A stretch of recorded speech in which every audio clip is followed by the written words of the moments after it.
You know you can make better knives than you can buy at most stores. Come on, I'll show you how. And I'm just going to trace it right on the steel. So there.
I'm going to put a bolster on this thing and just going to draw that in so I have an idea of where to put my holes to put pins in the handle.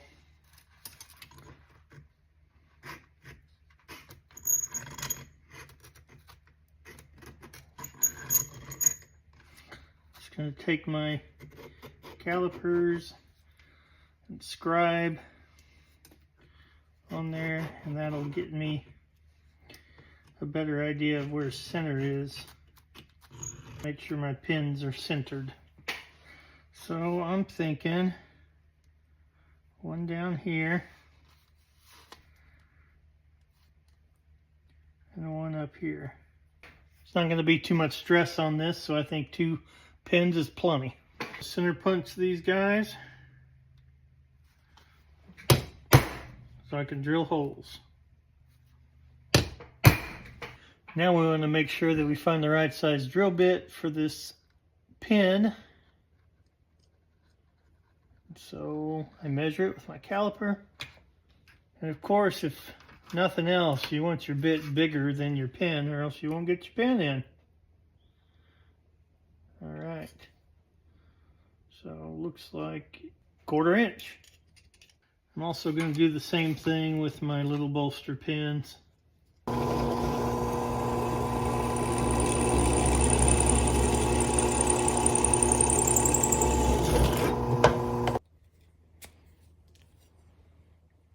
Perfect. Now I'm going to drill my bolster holes.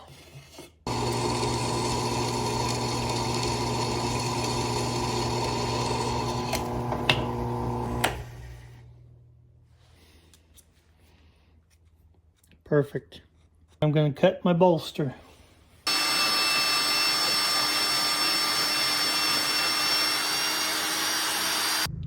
So now I'm going to brush on some anti-scale. You have to do something to keep from scale building up on those and decarburization, because stainless steel decarburizes really fast and you'll lose a lot of your material. And especially on these really thin knives, if I had to grind the decarb off, it would take away a lot of the knife. This is AEB-L stainless, so I'm gonna set the oven for 1940 degrees. It's pretty hot.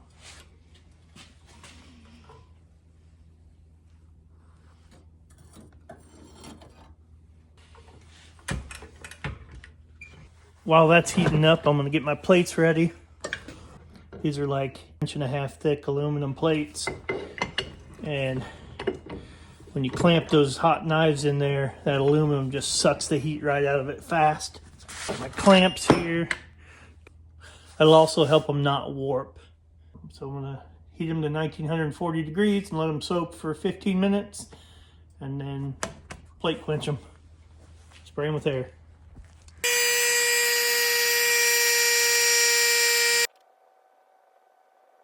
Are you Flippin' kidding me. Now the heat's going down again. I bet the element broke again.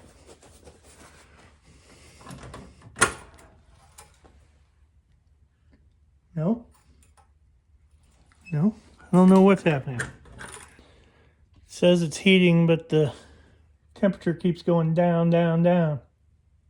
Well, I had a little catastrophe, and my heat treat oven got up to temperature again, and then smoke started rolling out of the control box. So I made the split decision that I better take those knives out and get them in the plate quench as soon as possible, or else I was probably going to have to order parts for the oven, and I was not going to get these made by Christmas.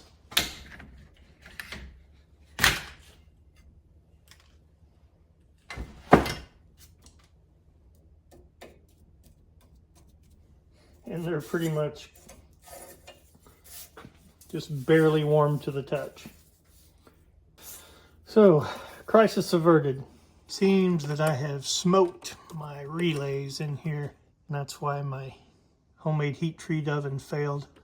So I'd ordered these fish scale micarta handle scales. They're like 3/8 thick. So I think I'm going to try to cut this in half long ways and get 2 out of it.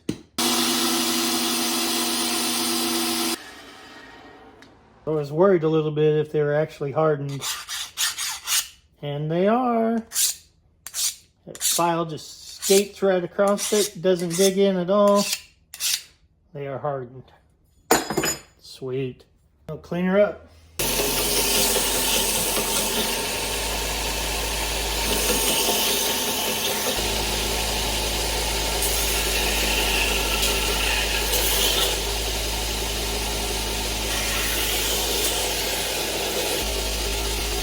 Now I gotta figure out where my bolsters are gonna sit,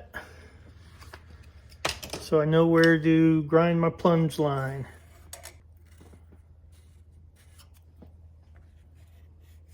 My plunge line about there. Now I'm gonna grind my bevels. If you're just starting out, or even if you've made a lot of knives and you want to get better at getting consistent bevels, you should get you a bevel jig, a grinding jig. This is a fairly cheap Chinese one, but it makes those bevels consistent so you're not chasing them all over the place.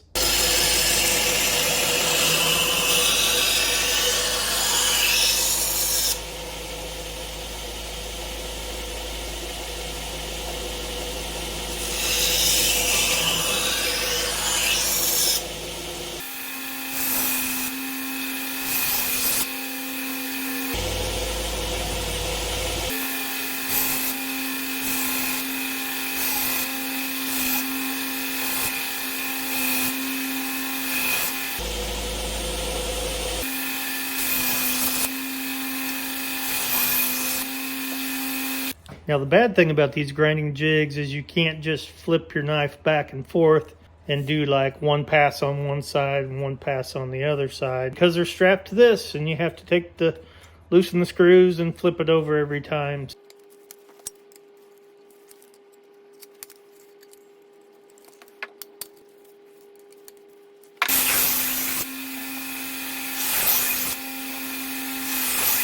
Now that I got the bevel established, I'm going to go freehand to even it up.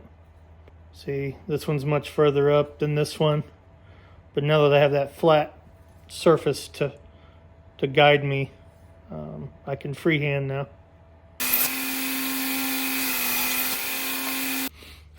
Now I'm going to work my way through the grits on the grinder. I did 120. I'm going to do 180. Then I'm going to do, since I'm out of 220s, I'm going to go 320, 400. I'll probably stop at 400.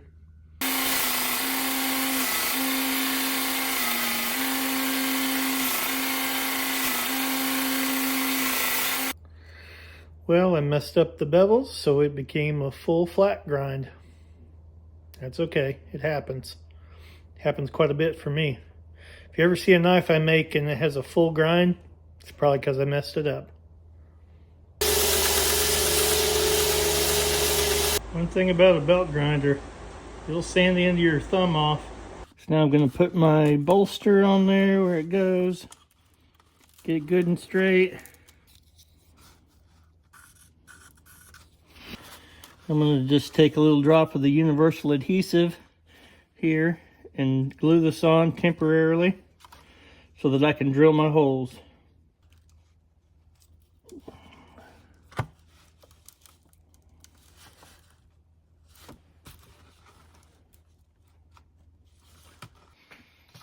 And I'm going to go ahead and temporarily glue 1/2 a handle scale on.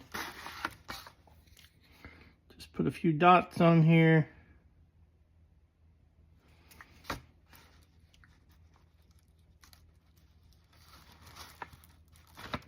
Main thing is to get that transition butted right up against that bolster perfectly. And really I'm just doing this so that I can drill my holes in exactly the right spot and so that it doesn't move while I'm drilling it. Alright, now I'm going to drill my bolster holes. I want to be sure and hold this really good, because if that drill bit catches and spins this around, that thing will cut my whole hand off.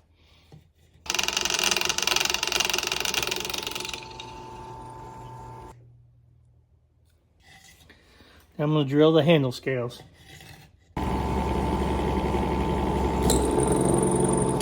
So now I'm going to get a drill bit just 1 or 2 sizes bigger than my little bolster bit.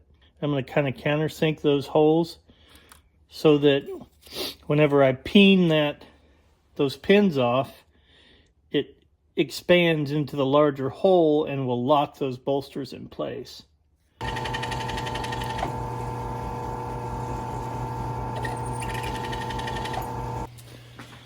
There.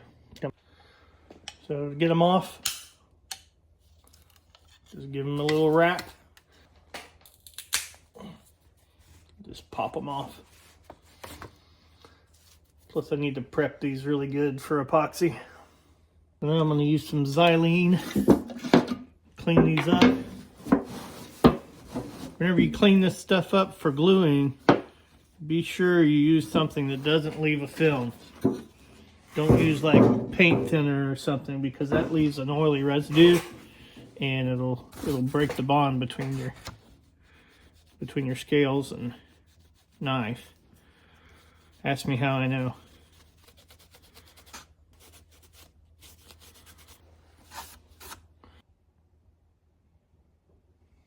You want equal amounts of both of these and mix thoroughly.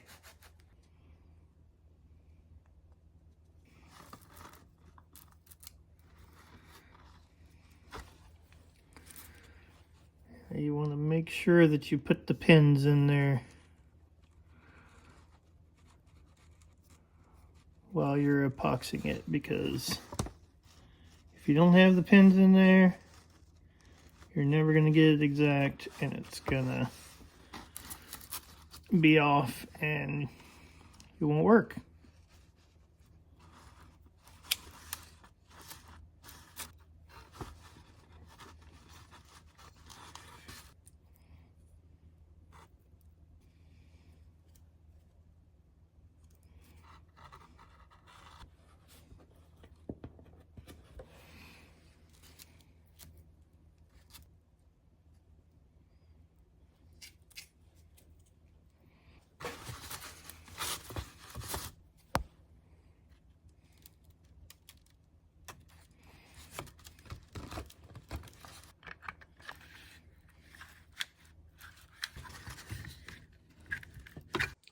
Well, it was a little bit of a goat roping, but I got it glued together.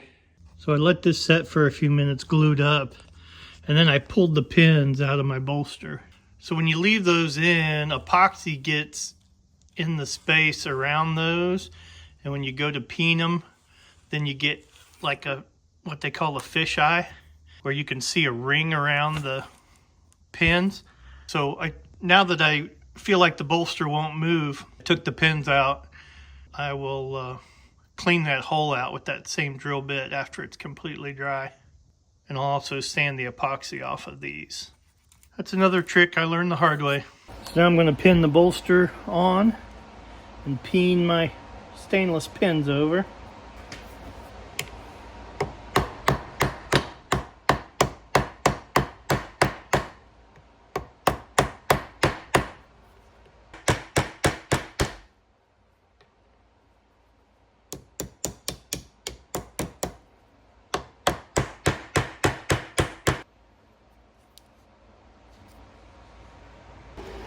Did make a bit of a mistake already.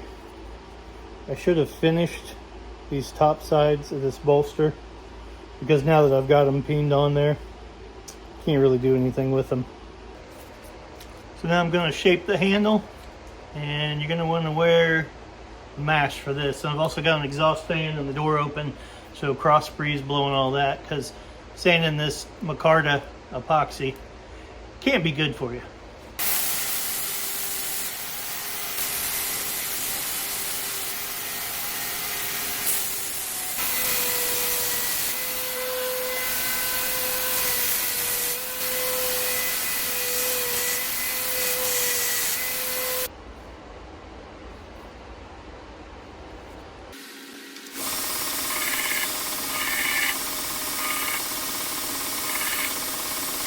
I'm going to do a little hand sanding on it. Actually can follow the curves a little better hand sanding, and kind of blend all the sharp edges and different angles together on it.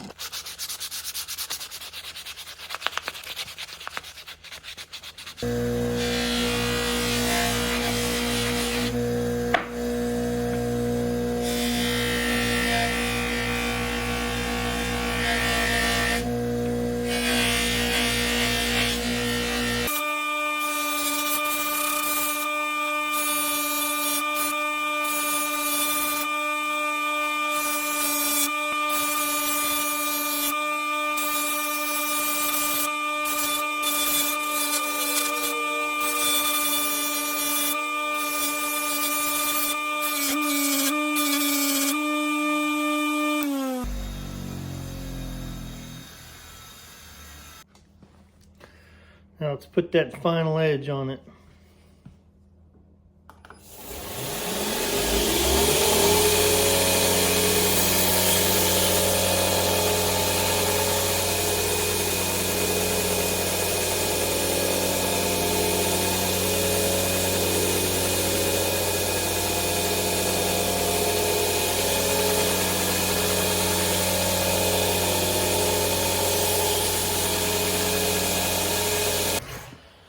Do a little stropping, my leather strop.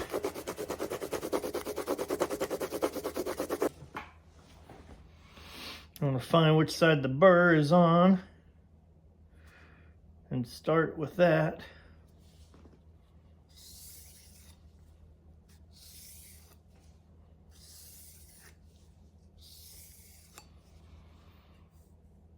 Yeah, cut the burr off. Let's see if it's sharp.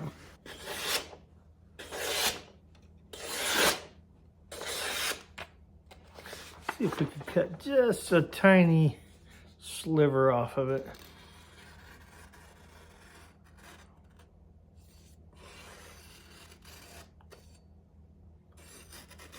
Yeah.